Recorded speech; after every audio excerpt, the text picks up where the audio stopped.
Hey everybody, Marcus here. Ted Kaczyński, in English often pronounced as Ted Kazinski, also referred to as the Unabomber, was a Polish mathematician who sent a number of letter bombs between the late 70s and early 90s. He sent those letter bombs to prominent figures of his time who, were attempting to move technological progress forward. Today, his targets would probably include Elon Musk and similar figures. Ted had a manifesto. In his manifesto, he explains why he was sending those letter bombs. In essence, he was sending bombs to draw attention to his manifesto, specifically to the thesis concerning technology that his manifesto contained. His thesis can be summarized as follows. There are three fundamental categories under which we may classify human undertakings. The first is the class of activities that are so far out of reach of a single person that attempting such an activity is hopeless and has no chance of succeeding. For example, neither I nor you can ever hope to build a nuclear reactor single-handedly. As such, any assertion on my part of claiming I am building such a reactor would rightfully be assumed that it will fail. It is simply outside of my abilities. This can also be extended to less extreme examples. A midget attempting to play pro basketball is also doomed to fail. There are physical limits that a midget possesses, which makes such a feat basically impossible. An average intelligence man attempting to solve quantum mechanics is also doomed to fail, and so on. As every person is different in their faculties and therefore natural limits, the scope of what is within their realm of possibilities also varies. Such limits, while they exist for each of us, there are objectives we are cut off from having any hope of achieving, and as such, these objectives are not options for us to pursue. Maybe others can do them, but not us. This is the first class of activities in Ted's manifesto. The second class of activities rests on the other extreme, activities that are so banal and easy that they possess literally no challenge and therefore are incapable of providing any satisfaction in achieving. Sweeping the floor is such a task. Doing the laundry, washing dishes, taking out the garbage, or dusting. These are all examples of things we would call chores. We call them chores because they are tasks that need to be done, we know how to do, but we don't really want to do them. We do not nor cannot find meaning in these activities. They do not challenge us, and consequent to this, do not feel rewarding in performing in and of themselves.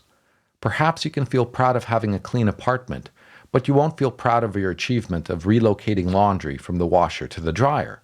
This is the second class of activities in the manifesto. The third class of activities rests in the middle. The middle class of activities are those that are within our individual capacities to perform, but are still challenging to us to various degrees. Making tea may be trivial, but making croissants is not. There's a challenge to pastry making that will surely lead to mediocrity on your first several attempts. Only with repetition and practice will your croissants start to look and taste like what we understand real croissants to be.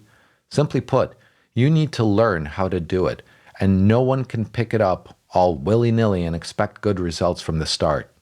All trades are like this. Art is like this. You need to earn the ability to perform these tasks, but they are within your reach.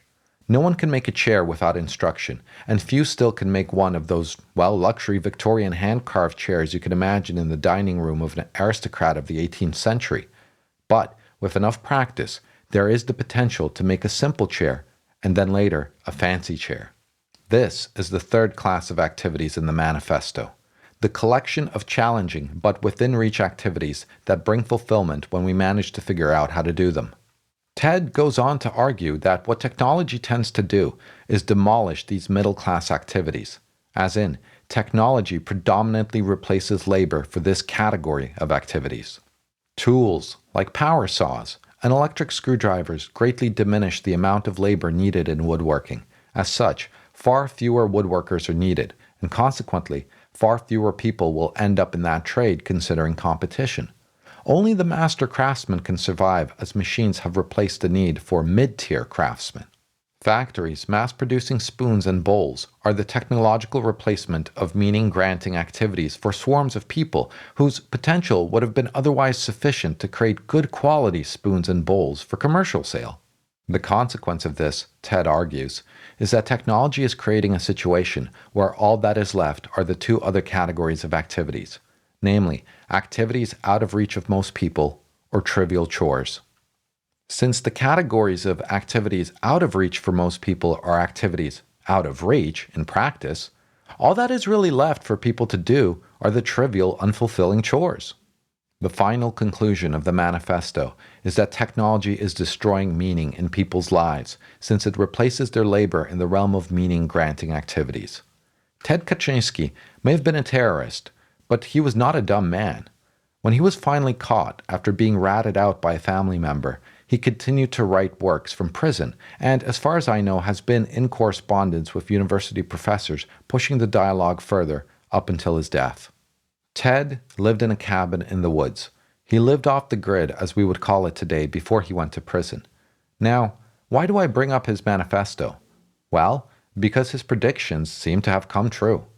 Consequent to the loss of meaningful activities in people's lives, paired with the nihilism after the death of God, we have a cultural tragedy of hopelessness. People don't know what to do with themselves. Most don't believe they can compete on the highest level of meaning-granting labor that's still available, so they don't even try. What they do instead is seek escapism. One form of escapism I find particularly interesting is video games, specifically simulations. Simulations like farming games and all other craft-related games. These games put power back into the hands of men. Well, at least a simulated power. Building a farm from scratch in a game can feel very rewarding and meaningful. Well, at least while you temporarily lose awareness that it's just a game. That fantasy, unfortunately, dissolves once awareness returns to the player. I would like to put forward a different option on the table, a meaningful option. I'm not sure how to solve the problem of technology as Ted's manifesto presents it, well, any more so than he did. In fact, Ted asserts in his manifesto that such a technological progression was probably inevitable regardless of what anyone could do. As such, my proposed solution is scoped to the individual as opposed to society. Instead of asking how we can solve this problem on the societal level, let us ask ourselves how we can solve this problem on a personal level. The solution seems to me to be to detach creation from commerce. There's this strong trend in internet rhetoric around commercializing all of one's activities. The how to turn your hobby into a side hustle sentiment is pretty endemic. You are made to feel that if you are not doing something for money, you are wasting your time. This is a sick sentiment. As such, I would like to replace it with a different message. My message is this: create for yourself as much as possible. That's why you do it. The term hobby is also in the way of my meaning. I'm not suggesting people take up more hobbies. No. Hobbies have a weird connotation of busy work that's fundamentally without a function. Namely, they are done for pleasure and not function. No, I don't suggest people take up more hobbies for pleasure-seeking purposes. I'm suggesting people acquire a broad spectrum set of skills to craft as many objects of use and necessity as they can. Objects they need and will use themselves. Don't buy furniture. Make your own. Don't buy cheese. Learn to ferment your milk into cheese. Don't buy herbs. Grow your own. Then, live sitting on chairs you made, eating cheese and yogurt you made, spiced with herbs you grew. As in, make what you consume and consume what you make. Since you are the customer of your creations, your products don't need to be commercially viable. Your production methods don't need to be commercially efficient. You don't need to be skilled in business or marketing. You don't need to spend time looking for customers, fulfilling orders, or managing returns. You don't need to worry about any government health and safety regulations or laws governing taxes. You just make stuff for yourself and your family. Maybe for some friends if you really want to. But generally, the spirit is to become as independent from money as you can be. Milk is cheaper than cheese. Transform this milk into higher ticket items so you don't need to earn the difference in a day job to purchase, for example, cheese. Collect tools instead of digital assets. Leveling up becomes a function of acquiring new skills to make more stuff or to gain higher competence in what you already know how to make. That's the game you can play. That's the game you can win. If you have time to play video games, you have time to do this. This is, after all, just a different type of game. Sure. You can't make everything, but you can make a great deal of things. Now, the argument may go that it's time-wise more efficient to simply excel at a single job that makes you more money so that per unit of time, it's cheaper to buy than make. Sure, this is true. Mastering one craft and selling your time in it is more efficient. However, it's far less rewarding and meaningful. Any job, repeated enough, starts to get boring and feeling like a grind. Your lived experience will not be as rewarding under such a strategy, and that's the point. Maximize fulfillment and meaning, not money or time. I can assure you, you will love your mediocre self-made furniture far more than the highest tier master-crafted purchased furniture. Why? Because you made it. It's not just furniture. It's a living testament to your competence. It's a snapshot in time of your progress as a craftsman. I remember the first few songs I mixed when I first started music production. They're not commercial sounding in any way, but I still love them and listen to them. I remixed a couple of them years apart, and hearing the progress in the new mixes made me happier than any music made by any band out there since. So too was the case with other things I made that, while are non-music related. My creations are better to me because they're my creations, and not because they are better on some objective measure. My creations are meaningful to me. Purchased objects, well, far less so. I have leveraged technology to bring meaning back to my life instead of letting it rob me of meaning. In my personal quest, I started to identify activities that I think are fundamental for such a reclaiming of meaning.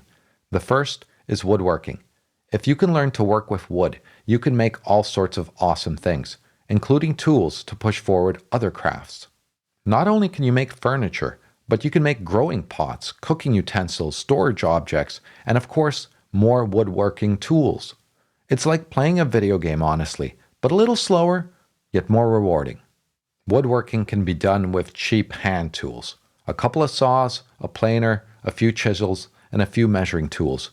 Sure, it's not as efficient as compared to power tools, but hand tools are quiet, so you can woodwork pretty much anywhere at any hour. In addition to woodworking, I think that food production is also a good skill to cultivate. From making yogurt to cheeses to baking bread to fermentation and processing into higher ticket items like jams and hot sauces. All of this requires near to nothing to get going. Growing your own herbs on a windowsill starts, well, up your gardening project. In any case, the point is to just do it as small as possible and learn one or two things at a time, slowly. You're doing it for your own consumption after all. It does not matter if it takes you 2 weeks to make a stool or a month to ferment your batch of peppers for a hot sauce.